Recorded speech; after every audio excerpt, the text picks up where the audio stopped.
Hello বন্ধুরা, আজ আমি চলে এসেছি মশলা জোয়ানের রেসিপি নিয়ে। খাবার পর আমরা প্রত্যেকেই কিছু না কিছু মুখসিদ্ধ কিন্তু করেই থাকি। আর এই জোয়ান এরকম মশলা দিয়ে সুন্দর করে বানিয়ে নিলে খেতে কিন্তু ভীষণ ভালো লাগে, আর এটা শরীরের পক্ষেও খুব ভালো। এর জন্য আমি এই জেকের 50 গ্রাম জোয়ানের একটা প্যাকেট নিয়ে নিয়েছি, সাথে নিয়েছি কালো লবণ, তার একটা প্যাকেট নিলাম, আর একটা বড় সাইজের পাতি লেবু, সাথে সামান্য একটু গোলমরিচের গুঁড়ো, আর একটা মশলা নিয়েছি, সেটা আমি সব শেষে দেখাবো। এবারে আমি একটা স্টিলের পরিষ্কার থালা নিয়ে নিয়েছি, তার মধ্যে জোয়ানের প্যাকেটটা কেটে নিচ্ছি, পুরো জোয়ানটা আমি দিয়ে দিচ্ছি। আমরা জোয়ান কিন্তু মশলা জোয়ান বাজার থেকে কিনে খাই। কিনে না খেয়ে যদি আমরা ঘরেই এরকম সুন্দর করে বানিয়ে নিই তাহলে খেতেও ভীষণ টেস্টি হয়, আর এটা তো হজমে সাহায্য করে, অনেক গুণ আছে এই জোয়ানের। লেবুটাকে আমি কেটে নিয়েছি, ব্যবহার করব। প্রথমেই আমি এখানে যে কালো নুন বা ব্ল্যাক সল্ট পাউডার নিয়েছি সেই প্যাকেটটা কেটে নিলাম। এর থেকে আমি প্রায় 2.5 চামচের মতন লবণ দিয়ে দিচ্ছি। এটা একটু বেশি করে দিলেই ভালো হয়।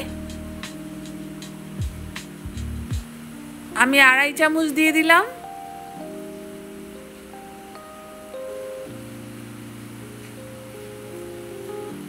এবারে দিয়ে দিচ্ছি খুব সামান্য একটু গোলমরিচ, এতে কিন্তু টেস্টটা একটু সামান্য হালকা ঝাল হবে, খেতে ভীষণ ভালো লাগবে। এবারে লেবুগুলো আমি চিপে লেবুর রসটা পুরোটা দিয়ে দিচ্ছি। গোটা লেবুর রসটাই আমি এর মধ্যে দিয়ে দেব। এই লেবুটা বড় আছে তাই আমি একটা নিয়েছি, যদি ছোট থাকতো আমি এখানে 2টো লেবু ব্যবহার করতাম।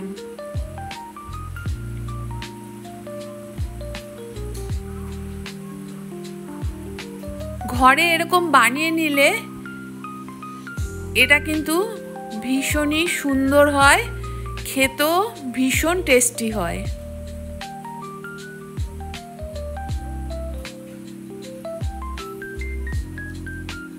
এবারে আমি মশলাগুলো একসঙ্গে জোয়ানের সাথে মাখিয়ে নিচ্ছি। সুন্দর করে মাখিয়ে নেবার পর এটা আমি একটু রোদে দেব।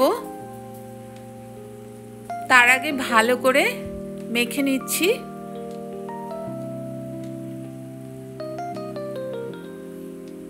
আমি একটু চামচটা রেখে হাত দিয়েই ভালো করে মাখিয়ে নিচ্ছি, তাহলে ভালো করে মাখানো যাবে।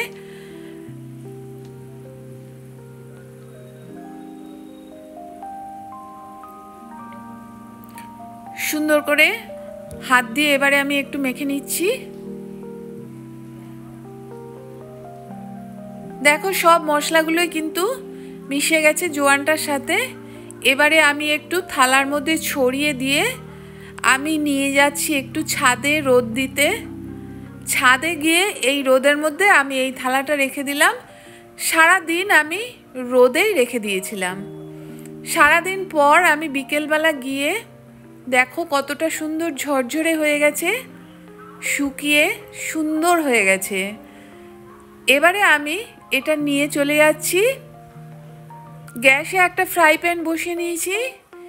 এবারে ফ্রাই প্যানটা ভালো করে গরম করে নিয়ে এবারে গ্যাসটাকে আমি একেবারে লো আঁচে দিয়ে দিলাম। দিয়ে এর মধ্যে এই মশলা মাখানো জোয়ানগুলো দিয়ে দিলাম। এমনিতে রোদে শুকিয়ে গেছে, তারপরেও আমি একটু তাওয়াতে এরকম হালকা করে একটু ভেজে নিচ্ছি, তাহলে খুব মুচমুচে একটা সুন্দর হয়।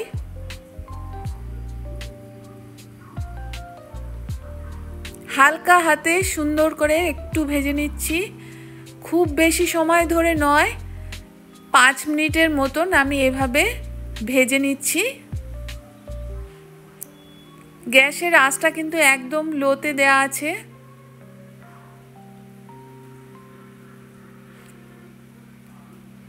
হয়ে গেছে ভাজা, দেখো একদম ঝরঝরে সুন্দর হয়ে গেছে।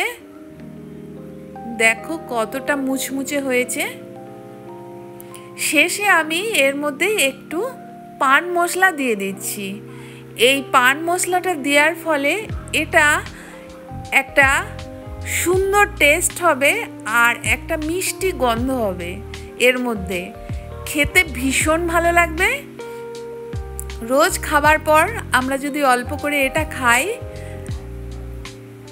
তাহলে শরীরের পক্ষেও খুব ভালো আর হজম করতেও খুব সাহায্য করে এই জোয়ান।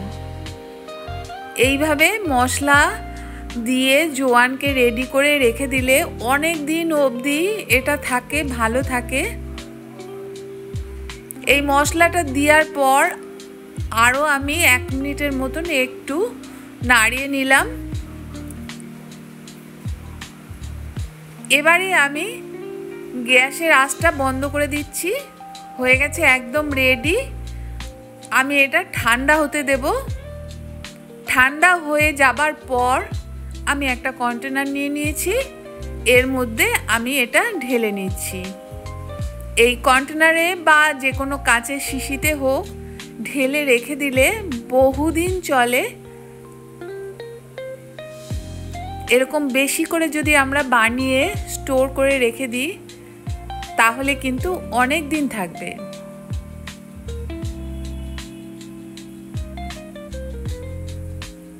একদম রেডি হয়ে গেছে মশলা জোয়ান। এভাবে কিন্তু তোমরাও ঘরে খুব সহজেই তাড়াতাড়ি বানিয়ে নিতে পারো। আর বাড়িতে যদি রোদ নাও থাকে কিন্তু এভাবে গ্যাসে একটু ভেজে নিলেই কিন্তু এটা সুন্দর হয়ে যাবে। একদম রেডি। এবারে একটা ঢাকনা এঁটে আমি রেখে দিলাম। দেখো কত সুন্দর হয়েছে।